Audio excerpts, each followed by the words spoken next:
अब देखिए यहाँ पर जो है मैं आपको एक से एक बेहतरीन क्वेश्चन कराने वाला हूँ और सभी क्वेश्चन का मैं आपको ट्रिक बतलाने वाला हूँ किस तरीके से आप ऐसे क्वेश्चनों को आसानी से उड़ा सकते हैं एग्जाम के अंदर।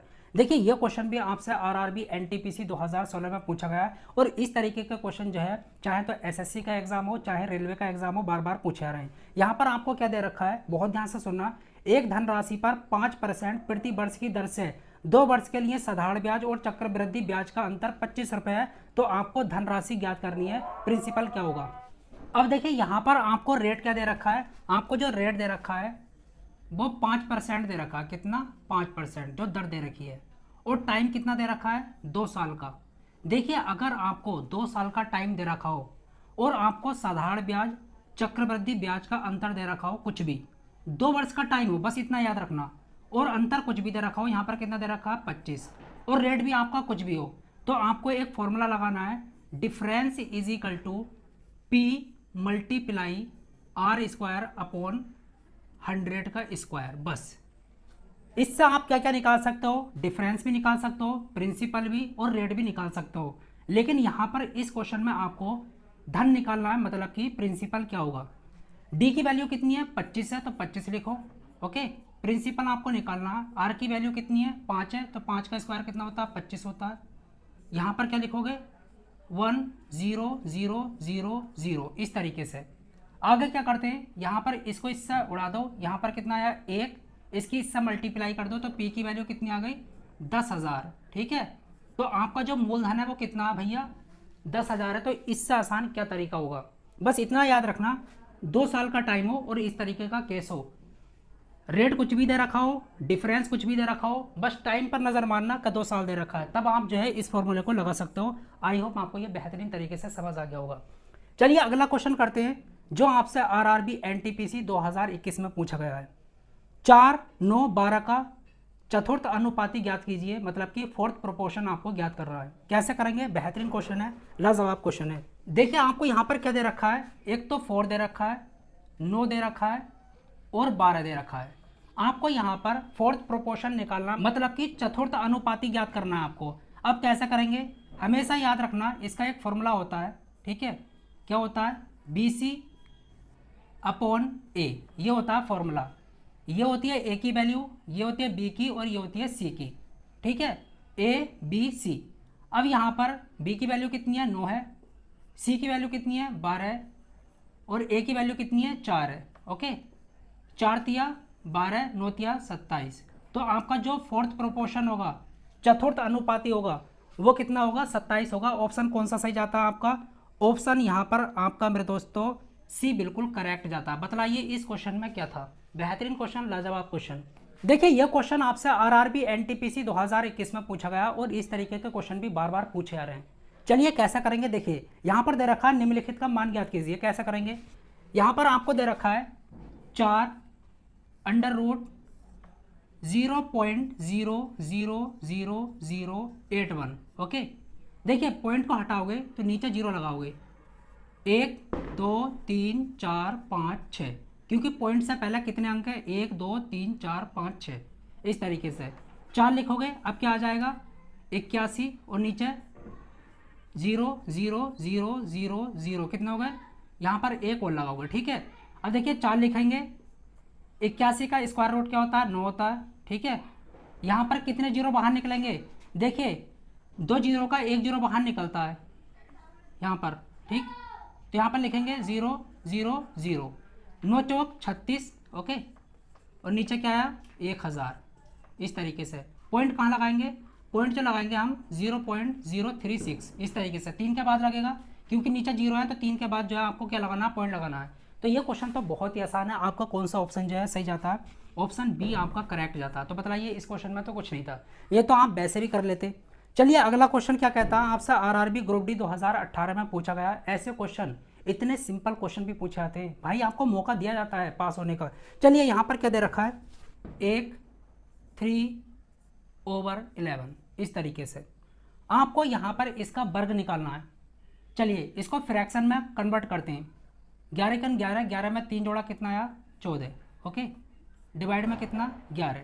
इसका वर्ग निकालना है तो होल स्क्वायर कर दो इसका। ठीक है, वर्ग ही तो निकालना है। 14 का स्क्वायर क्या होता है? 196। और 11 का स्क्वायर कितना होता है 121। तो बतलाइए इस क्वेश्चन में क्या था। बहुत ही आसान क्वेश्चन था। ऑप्शन आपका कौन सा सही जाता है, ऑप्शन सी आपका बिल्कुल करेक्ट जाता है। चलिए अगला क्वेश्चन आपसे आरआरबी एनटीपीसी 2021 में पूछा गया बेहतरीन क्वेश्चन है। क्या कहता है, वह छोटी से छोटी संख्या ज्ञात कीजिए जिसे 1549 में जोड़ने पर प्राप्त योगफल 2, 3, 5 और 7 से पूर्णतः विभाज्य है। कैसे करेंगे, बेहतरीन क्वेश्चन है, लाजवाब क्वेश्चन है। देखिए ऐसे क्वेश्चनों को करने के लिए हमेशा याद रखना, जो भी आपको नंबर दे रखा है जिससे डिवाइड करना 2, 3, 5 और 7, इसका एलसीएम लेना होगा। क्या लेना होगा, एलसीएम। इसका एलसीएम निकालो।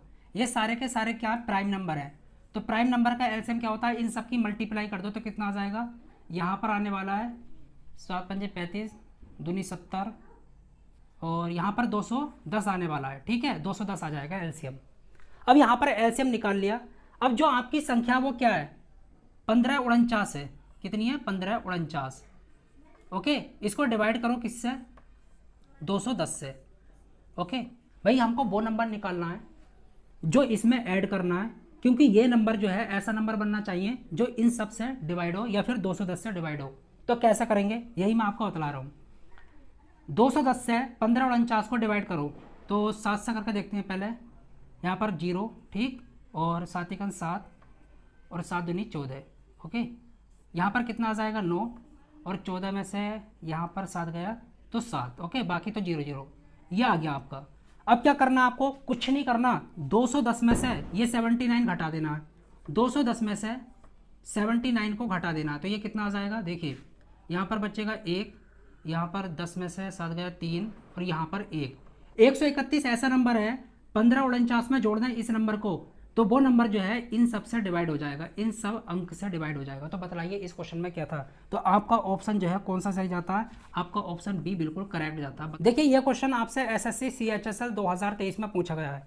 यदि 12 आदमी या 24 लड़के एक काम को 66 दिन में कर सकते हैं तो 15 आदमी और 6 लड़के उस काम को कितने दिनों में करेंगे।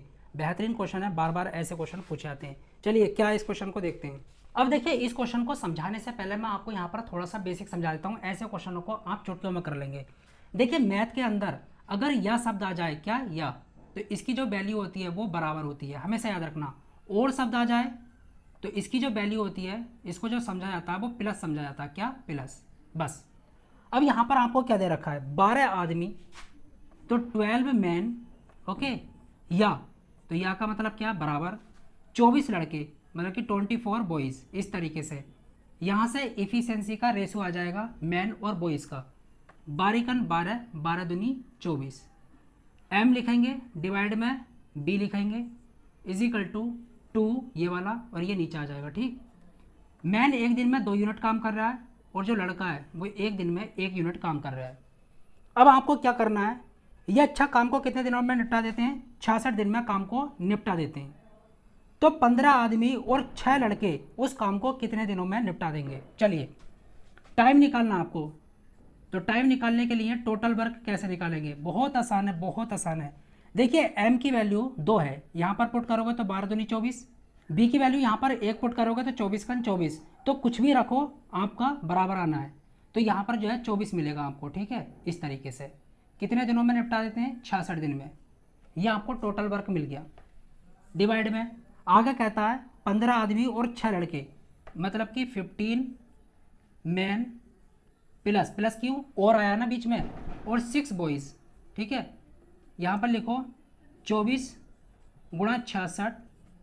अब डिवाइड में क्या लिखेंगे, देखिए 15 गुणा 2, क्योंकि m की वैल्यू 2 है, प्लस 6 गुणा 1, v की वैल्यू 1 है।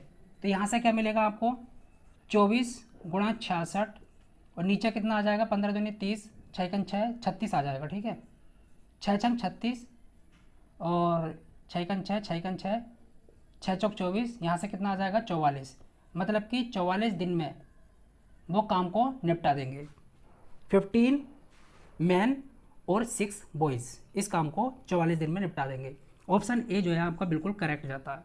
बताइए क्या है इस क्वेश्चन में, कुछ भी नहीं है, मैंने एकदम आसान कर दिया इसको। देखिए ये क्वेश्चन आपसे आरआरबी जेईई 2018 में पूछा गया, बेहतरीन क्वेश्चन है, बार बार ऐसे क्वेश्चन पूछे जा रहे हैं। किसी मशीन को 15% लाभ और 12% हानि पर बिक्री मूल्य का अंतर 4050 रुपये है, तो 10% लाभ पर मशीन का विक्रय मूल्य ज्ञात कीजिए। बेहतरीन क्वेश्चन, लाजवाब क्वेश्चन है, एकदम कर लेंगे इसको। देखिए, जब तक आपको किसी वस्तु का क्रय मूल्य नहीं पता है तो वो कितना होता है, 100% होता है। कुछ भी हो, हमें नहीं मतलब। अगर आप किसी वस्तु को 10% के लाभ पर बेच रहे हो तो इसका मतलब ये हुआ कि आप जो है उस वस्तु को 110% में बेच रहे हो। अगर 10% हानि पर बेच रहे हो तो इसका मतलब ये हुआ दोस्तों कि आप उसको 90% पर बेच रहे हो। ठीक है, सेलिंग प्राइस ये है, सेलिंग प्राइस ये है। अब इस क्वेश्चन को बहुत आसानी से कर लेंगे। कैसे? क्वेश्चन को पढ़ो, करते चले जाओ। किसी मशीन को 15% लाभ, देखिए 100% तो क्रय मूल्य होता ही है, ठीक है, ये तो मैंने आपको समझा ही दिया। 15% लाभ का मतलब है आप उस वस्तु को 115% पर बेच रहे हो। आगे क्या कहता है, 12% हानि पर, ठीक है, विक्रय मूल्य। 12% हानि का मतलब है आप उसको जो है 88% में बेच रहे हो। तो यह कहता है सेलिंग प्राइस का जो अंतर आ रहा है, सेलिंग प्राइस का जो अंतर आ रहा है वो 4050 रुपये आ रहा है। ठीक, परसेंट में कितना अंतर है, परसेंट में आपका 27% का अंतर है। ओके, किसके बराबर होगा, 4050 के बराबर होगा। सही है, यहाँ से 1% की वैल्यू निकालो। 1% की वैल्यू क्या होगी आपकी, देखिए 4050 डिवाइड में कितना लिखोगे, 27 लिख दिया आपने। आगे आपसे बोला है 10% लाभ पर मशीन का विक्रय मूल्य क्या होगा। 10% लाभ का मतलब है कि आप उसको 110% में बेच रहे हो, तो आपको 110% की वैल्यू निकालनी है, तो 110 से गुणा कर दो। ठीक है, तो यहाँ पर लिखेंगे 4050 गुणा 110/27। चलिए करिएगा, 3 से कटेगा, 3 से काटते हैं, 3 नम 27, 3 से काटो, 3 इकन 3, 3 तिया 9, 3 पंजे 15, 0। 9 से काटो इसको, 9 इकन 9, 9 पंजे 45। ठीक है, तो यहाँ से आपका आया 15 0 गुणा 110। ठीक, 15 की 11 से गुणा कर लो तो कितना आएगा, 16500, मतलब 16,500 रुपये पर आप उस मशीन को बेच रहे हो।